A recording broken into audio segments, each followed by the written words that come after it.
Tes tes. Tes. Oke, selamat siang, Bapak-Bapak.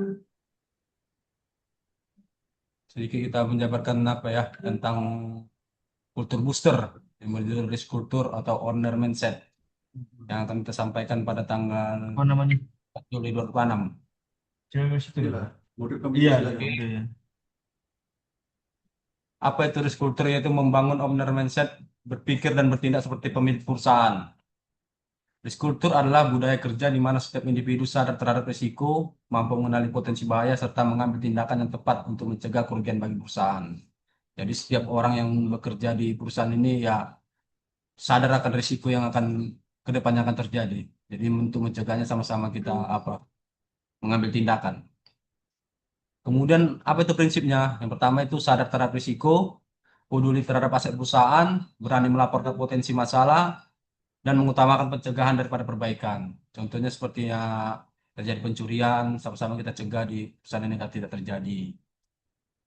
Kemudian apa itu owner mindset? Owner mindset adalah pola pikir bekerja seolah-olah perusahaan adalah milik sendiri. Jadi kita akan bekerja sungguh-sungguh kalau perusahaan ini adalah merasa kita yang miliki. Kemudian ciri-cirinya bagaimana? Menjaga aset perusahaan, tidak membiarkan pemborosan, cepat mengambil tindakan ketika melihat masalah, fokus pada solusi, bukan mencari siapa yang salah, dan bertanggung jawab terhadap hasil pekerjaan. Baru prestasi, Pak. Kemudian, mengapa risiko terpenting? Jika budaya risiko lemah, maka kecelakaan kerja meningkat. Kerusakan mesin lebih sering terjadi.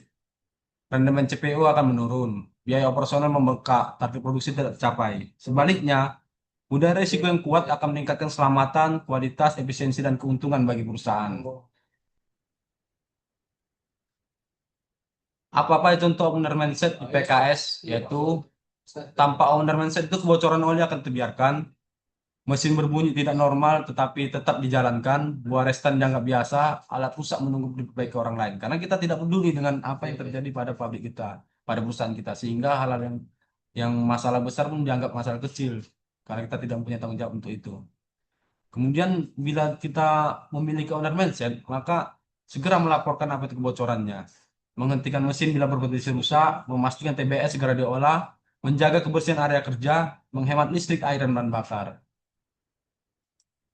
Kemudian risiko apa yang harus diwaspadai, seperti penurunan remen, oil losses tinggi, kerusakan bearing dan gearbox, kebakaran, kecelakaan kerja, adanya tumpahan oli yang bisa mengundang untuk kecelakaan kerja, kesalahan pengoperasian alat, itu juga bisa membuat near miss atau kecelakaan kerja bagi rekan kerjanya.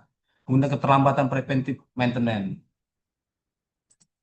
Kemudian bagaimana cara membangun kita risk culture ini supaya bisa memiliki owner mindset. Yang pertama, identifikasi risiko setiap hari. Kemudian ikuti SOP secara konsisten, gunakan APD lengkap yang sudah diberikan oleh perusahaan, laporkan near miss dan unsafe condition untuk mencegah terjadinya kecelakaan kerja, lakukan inspeksi rutin agar apa yang kita kerjakan bisa terlaksana dengan baik. Kemudian saling mengingatkan antara rekan kerja, belajar dari setiap insiden. Prinsip stop, think, act. Stop, berhenti sebelum bekerja. Think, pikirkan apa risiko yang akan terjadi. Act, lakukan pekerjaan sesuai prosedur yang aman. Prinsip sederhana ini dapat mencegah banyak kecelakaan dan kerugian. Pesan utamanya ya, owner mindset bukan jabatan, tapi sikap kita sebagai karyawan yang bekerja di perusahaan. Setiap keputusan kecil yang kita ambil hari ini akan menentukan keberhasilan perusahaan di masa depan. Jika bukan saya yang peduli, siapa lagi? Jadi, marilah kita sama-sama menciptakan owner mindset terhadap diri kita sendiri untuk uh, menjaga perusahaan ini agar keberlangsungan ke depan. Penutup, diskultur dimulai dari diri sendiri, owner mindset dimulai dari tindakan kecil setiap hari. Mari bekerja dengan aman, peduli, bertanggung jawab, berorientasi pada solusi. Think like an owner, act before risk happens. Terima kasih. Baik, mungkin itu aja yang bisa saya sampaikan untuk kultur booster di bulan Juli ini. Sampai jumpa di bulan depan. Terima kasih. Terima kasih sama-sama, Pak. Ya, kita tutup ya.